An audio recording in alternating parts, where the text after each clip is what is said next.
हाँ जी प्यारे प्यारे बच्चों, आगे पढ़ना स्टार्ट करें। अपना मेन चैप्टर क्या है इसको शुभ मुहूर्त करते हैं। इसका चैप्टर का नाम है इंडियन कॉन्ट्रैक्ट एक्ट 1872। स्टार्ट तो कर लेंगे सर, बट इससे पहले ये चैप्टर में जो ये कैसा नाम है, आज तक तो हमने कोई भी सब्जेक्ट ऐसा नहीं पढ़ा है जिसमें ऐसा अजीब अजीब सा नाम हो। तो ये क्या नाम है? हाँ देखो, चैप्टर पढ़ने से पहले भी हमें काफी कुछ समझना चाहिए। तो ऐसा नहीं कि डायरेक्टली बस चैप्टर पढ़ना शुरू कर दिया, उससे पहले चीजों को समझते हैं। कोई भी चीज हम सीधी क्रैमिंग करने पे नहीं जाएंगे। हमारे माइंड में ये नहीं रहना चाहिए बस सिलेबस निपटाओ, सिलेबस फिनिश करो। नहीं, एग्जाम में पास होना हमारे लिए उतना ही इंपॉर्टेंट है जितना कंसेप्ट को स्ट्रॉन्ग करना। जब तक कंसेप्ट स्ट्रॉन्ग नहीं होंगे आप एग्जाम में क्लियर नहीं कर सकते। सिर्फ यही फर्क है कि स्टूडेंट जो 12th में रैंक होल्डर भी रहते हैं वो सीए में क्रैक नहीं कर पाते, इवन फाउंडेशन भी। उनको जरूरी नहीं है 12th तक आपका पास आउट होना आसान था, मैनेजेबल था फिर भी, कि आप इवन क्रैमिंग करके भी बहुत अच्छे नंबर ले आते थे। मगर फाउंडेशन है, प्रोफेशनल कोर्स है, यहाँ पे क्रैमिंग बिल्कुल भी नहीं चलेगी। चलिए स्टार्ट करने से बात करते हैं। यहाँ पे इंडियन कॉन्ट्रैक्ट, उस चीज को तो समझेंगे, वो तो हमारा चैप्टर ही है। इंडियन कॉन्ट्रैक्ट का क्या मतलब है, कॉन्ट्रैक्ट किसको कहते हैं, वो सब चीजें समझेंगे। बट उससे पहले चीज है एक्ट। सर ये ना हमने और भी कहीं देखा था। हाँ, कहाँ देखा था? जितने चैप्टर्स हमने देखिए ना अपने इंडेक्स में, जितने हमने अभी सारे पढ़ने हैं, उस सबके बाद एक्ट लिखा है। जैसे Indian contract act, sales of goods act, negotiable instrument act, सबके बाद एक्ट लिखा है। और सबके बाद एक कोई ना कोई ईयर लिखा है ना? ये चीज कॉमन दिखी सब में। तो यहाँ पे कुछ तो बात है। देखो, सबसे पहले ये जो ईयर होता है ये इस चीज को रिप्रेजेंट करता है किस ईयर में एक्ट आया था। जो ये एक्ट है ये किस साल में लॉन्च हुआ था। अभी आप सबको इतना आइडिया है, जीएसटी एक्ट है। जीएसटी अपने आप में कोई एक्ट नहीं है, मतलब सीजीएसटी, आईजीएसटी, सीजीएसटी, एसजीएसटी उस तरह से एक्ट है। तो ठीक है, अभी नॉर्मल लैंग्वेज के लिए हम बात करते हैं तो जीएसटी एक्ट जो है हमारा वो 2017 में इंट्रोड्यूस हुआ था, मतलब एप्लीकेबल हुआ था हमारा 2017 से। सो मुझे पता है एक्ट है वो 2017 में आया था। तो अभी मैं क्या कहूंगा, सीजीएसटी एक्ट 2017 इस तरह से बात करूंगा जब मैं उसके रेफरेंस दूंगा। सो सिमिलरली जो इंडियन कॉन्ट्रैक्ट एक्ट है ये किस टाइम गवर्नमेंट ने बनाया था? ये बनाया था 1872 में। सो इसलिए इसके नाम के साथ हमेशा क्या चलता है, 1872 चलता है। क्लास 12th में अगर पढ़ा होगा, प्रॉपर्ली थ्योरी पे ध्यान दिया होगा, वहां पे दो एक्ट के नेम आते हैं। एक नाम आता है कंपनीज एक्ट 2013 का, वो हमारे सीए के सिलेबस में है। सेकंड हमारी बात आती है पार्टनरशिप एक्ट की। सो पार्टनरशिप भी हमारे इस बार सिलेबस में। तो वहां पे पढ़ा था, इतना ज्यादा हमने ध्यान नहीं दिया क्योंकि छोटे बच्चे थे, छोड़ दिया। टीचर ने भी कहा कि चलो ठीक है, किसी टीचर ने बता दिया जिनको लगा कि नहीं आपको पता होना चाहिए, किसी ने नहीं बताया, आपने भी ध्यान नहीं दिया, चलो कौन इतना याद रखेगा, छोड़ो आगे बढ़ो। अभी लेकिन हम लॉ पढ़ने वाले हैं तो पूरा का पूरा लॉ हमारा इन्हीं चीजों पर डिपेंड करता है। बात क्लियर हुई? सो ईयर समझ में आ गया ना, जिस ईयर में एक्ट आया उसको। सर अब ये एक्ट क्या है ये भी तो बता दो। आराम से बताते हैं एक्ट किसको कहते हैं। देखो, हमारे पास कुछ चीजें होती है। अभी आपको पता है क्या करना है, जैसे मैं आपको जो भी लिखवाता रहूंगा, आपको एक नोटबुक लेके बैठना है, जहां मैं नोट डाउन कराऊंगा, आपको कहूंगा नोटिंग करने के लिए, उसको अपने पास नोटिंग करते रहना। कुछ मैं आपको टाइम दूंगा इन बिटवीन, कभी मैं आपको टाइम नहीं दूंगा। आपके पास वीडियो का ऑप्शन है, पॉज का ऑप्शन है, आप वीडियो को पॉज करेंगे, नोटिंग करेंगे, फिर उसको रिज्यूम करेंगे। इससे पता क्या बेनिफिट होगा, आपकी क्लास की लेंथ शॉर्ट हो जाएगी, आपको कम डेटा देना पड़ेगा। उसके अलावा आपको लगता है कि मुझे पॉज करना है तो करो, नहीं करना है तो नहीं। आप जब उस वीडियो को अगर रिपीट करके रिवीजन के टाइम पे देखेंगे तो आपका टाइम दोबारा वेस्ट नहीं होगा। सो फायदा ही फायदा है, डेटा कम लगा, देखने में टाइम कम हुआ। फर्स्ट टाइम की जरूरत थी तो फर्स्ट टाइम मैंने उसको पॉज कर लिया, वरना जितनी टाइम मुझे लगा उतने टाइम पॉज करा। मुझे स्पीड अच्छी है लिखने की, जल्दी जल्दी पॉज करके आगे रिज्यूम कर दिया। अगर अदरवाइज तो क्या होता, मैं लिखवाता रहता, बहुत टाइम जाता है। ठीक है, चलो जब मैं बात करता हूं एक्ट, सबसे पहले सबसे ऊपर हमारे लिए होता है लॉ। क्या होता है? लॉ। लॉ का मतलब होता है कानून। ठीक है, तो अंधा कानून नहीं, कानून। सो हमारे लिए क्या इंपॉर्टेंट होता है? लॉ सबसे ज्यादा बड़ी, जो सीनियर लेवल पे आ जाता है। इसके नीचे फिर हमारे पास बात आती है एक्ट की। ठीक है, इसके नीचे क्या होता है? एक्ट होता है। फिर इसके नीचे क्या होता है? रूल्स होते हैं। डन। इसके नीचे आप नोट डाउन करिए क्या? नोटिफिकेशंस, सर्कुलर्स, मतलब इनको एक साथ ही लिख दीजिएगा, उसमें ज्यादा डिटेल में मत जाना।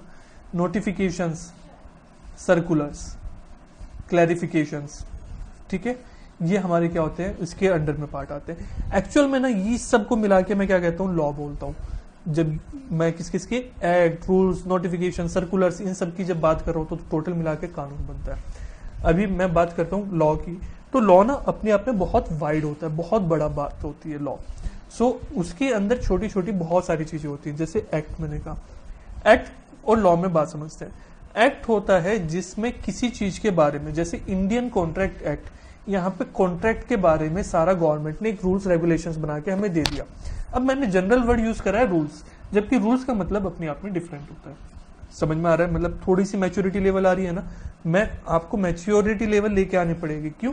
अभी तक जो हम डेली बेसिस पे पढ़ते थे, ये 10th तक 12th तक पढ़ते थे, वो बिल्कुल डिफरेंट था।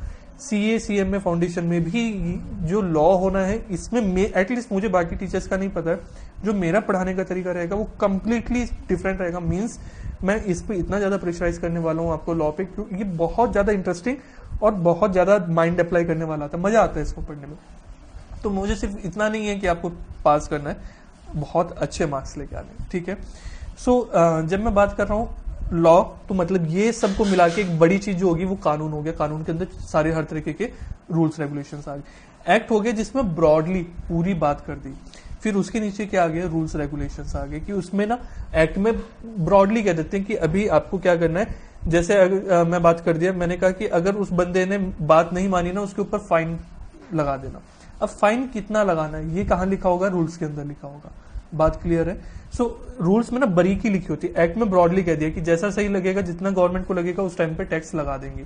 अभी कितना लगाना है, ये कहां पे, रूल्स के अंदर लिखा है। बात समझ में आई।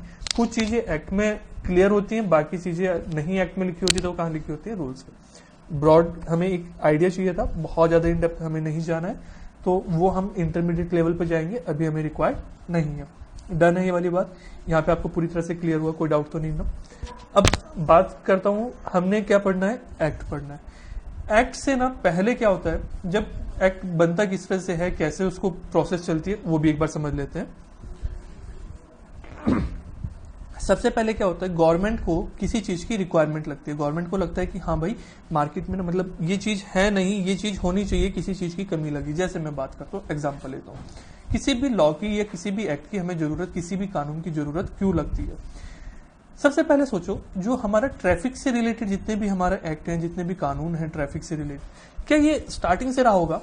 क्या ये कृष्ण जी के, राम जी के जमाने से रहा होगा? नहीं ना। उस टाइम पे क्या करते, क्या रेड लाइट को फॉलो करो, लेफ्ट साइड चलो, हेलमेट पहन के चलो, ऐसे रूल्स थे क्या उस टाइम पे? नहीं ना, उस टाइम पे ऐसे रूल्स नहीं थे। क्यों? क्या हुआ कि जब मार्केट में व्हीकल्स आने शुरू हुए, व्हीकल्स जब स्टार्टिंग में किसी किसी के पास होते थे तो जरूरत नहीं लगी, बट जैसे जैसे व्हीकल्स आने शुरू हुए, मार्केट में क्या लगने लगा कि अभी रिक्वायरमेंट होगी कि भाई एक्सीडेंट्स हो रहे हैं, लोगों के एक्सीडेंट हो रहे हैं, उनको जरूरत है कि कुछ रूल्स बने, इन एक्सीडेंट्स को रोकने के लिए कुछ नियम कानून बनने चाहिए। सो उन्होंने क्या करा, रूल्स बनाए कि ठीक है कि भाई गाड़ी लेके जा रहे हो ना, लेफ्ट साइड में चलो हमेशा, तो दोनों अपनी अपनी लेफ्ट साइड चलेंगे, दो डायरेक्शन में हमारी ट्रैफिक मूव करेगा। सो एक्सीडेंट्स होने के चांसेस कम हो जाएंगे, अपोजिट आमने सामने के ट्रैफिक के जो एक्सीडेंट्स है वो कम हो जाएंगे, अगर आप उनको फॉलो करोगे डेफिनेटली तभी। वैसे तो क्या, अगर आप उसको फॉलो करोगे तो ही मैटर करता है, ठीक है। डन है ये वाली बात ना, कोई बात नहीं, अभी खुल जाएगा, इतनी टेंशन नहीं लेते, ठीक है। अभी जिस तरह से भी रिकॉर्डिंग हो रही है, जरा टेक्निकल मत जाना कि सर ये क्या चल रहा है, ये कौन सी किस तरह से आप रिकॉर्ड कर रहे हो। बेस्ट क्वालिटी मिल रही है ना, अच्छी मिल रही है ना, आराम से मिल रही है ना, एंजॉय करो। चलो, तो ये बात समझ में आई, रूल्स रेगुलेशंस मुझे क्यों चाहिए, बात क्लियर हुई। सो जब लगा कि भाई ट्रैफिक रूल्स वगैरह आ रहे हैं, इसको रोकने के लिए हमारे लिए कुछ इंपॉर्टेंट है कि उसको मैनेज करना चाहिए, तो हमने, गवर्नमेंट ने क्या करा, उसके लिए रूल्स रेगुलेशंस बना दिए, कानून बना दिया। क्या कानून जैसे एक बार में बन गया वैसे ही फाइनल हो जाता है क्या? नहीं, टाइम टू टाइम लगता है कि भाई अभी इसमें ये चेंजेस लेके आने चाहिए। जैसे आपको पता है ट्रैफिक के जो फाइन होते हैं टाइम टू टाइम बढ़ते रहते हैं। क्यों बढ़ते रहते हैं? मॉनेटरी वैल्यू बढ़ती रहती है। जैसे पता चलता है ना कि 100 रुपए की वैल्यू पहले तो बहुत ज्यादा होती थी, अब 100 रुपए कोई मायने नहीं रखते, तो गवर्नमेंट कहती है अरे भाई अब 100 रुपए के लालच में तो कोई मतलब रुकता ही नहीं है। वो कहते हैं कि कोई बात नहीं ना, ट्रैफिक सिग्नल कितने चांसेस है कि कोई पकड़ेगा तो 100 रुपए दे देंगे, क्या दिक्कत है, फाइन ही तो जाएगा 100 रुपीज का, क्या फर्क पड़ना है। तो गवर्नमेंट ने क्या करा कि अभी भाई 100 रुपए की वैल्यू नहीं रही, टैक्स इसकी जो पेनल्टी है, चार्जेस है वो बढ़ा दो। उन्होंने क्या करा, चार्जेस बढ़ा दिए। बात समझ में आई। तो इस तरह से टाइम टू टाइम उसमें चेंजेस भी आते हैं। सो जब गवर्नमेंट को रिक्वायरमेंट लगती है, ऐसा ही नहीं कि आज गवर्नमेंट को सपने आया कि यार ट्रैफिक के ना बड़ी दिक्कत चल रही है, ट्रैफिक के रूल्स बना देते हैं, और उन्होंने क्या करा, बना दिए। रात को सपना है, सपने में सब कुछ आया, सुबह सुबह अनाउंस कर दिया आज से ट्रैफिक के ये रूल्स आप सबके ऊपर एप्लीकेबल है। ऐसा नहीं होता है। उसमें क्या होती है, प्रॉपर उस चीज के लिए एक प्रॉपर टीम होती है, मतलब जो उस सब्जेक्ट एक्सपर्ट होते हैं पूरी तरह से, जैसे ट्रैफिक से रिलेटेड जिनको एक्सपर्टाइज नॉलेज होगी उनके लिए। जब आपका कंपनी एक्ट आया, सो उसको बनाने के लिए गवर्नमेंट ने टीम बनाई, मतलब उसमें कंपनी की नॉलेज जिनको है, कंपनी रूल्स रेगुलेशन की पूरी नॉलेज है, तो उनको बैठाया कि उनको कहा कि आपको क्या लगता है, क्या जरूरत है, क्या सही है, कंपनी से कांटेक्ट करा, उनसे रिसर्च करी, फिर उसके बाद उन चीजों को बनाया। बात क्लियर। सो आप और मैं नहीं बनाएंगे, इसमें जो सब्जेक्ट एक्सपर्ट एकदम टॉप लेवल वाले बंदे होते हैं ना ऑल ओवर इंडिया, तो उनको सेलेक्ट करके इसमें बनाने के लिए कहा जाता है, फिर वो ड्राफ्ट करते हैं। उसके बाद ये किसके पास जाता है, गवर्नमेंट के पास जाता है। गवर्नमेंट के पास कहां जाता है, पार्लियामेंट में, ठीक है। सो जब गवर्नमेंट ये जो टीम है, जो एक्सपर्ट्स की टीम है, वो जब पार्लियामेंट में गवर्नमेंट को देती है चेक करने के लिए, तब तक ये क्या रहता है, ड्राफ्ट रहता है। इसको हम एक्ट नहीं बोलते, क्या बोलते हैं, ड्राफ्ट बोलते हैं। बात क्लियर है। जब गवर्नमेंट इस पे साइन कर देती है ना, मतलब पार्लियामेंट में पहले पास होता है, पार्लियामेंट में पास होने के बाद क्या होता है, जो हमारे प्रेसिडेंट हैं वो इसको साइन करके क्लियर करते हैं।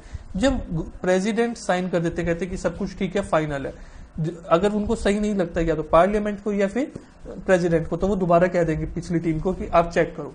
तो जब वो फाइनल कर देंगे उसके बाद ही वो एक्ट बोला जाएगा, उससे पहले क्या रहता है, ड्राफ्ट रहता है। बात क्लियर है। इसको ऐसे बना लो आप, मैं बताता हूँ, नोट डाउन करवाता हूँ, थोड़ा सा नोटिंग कर लो।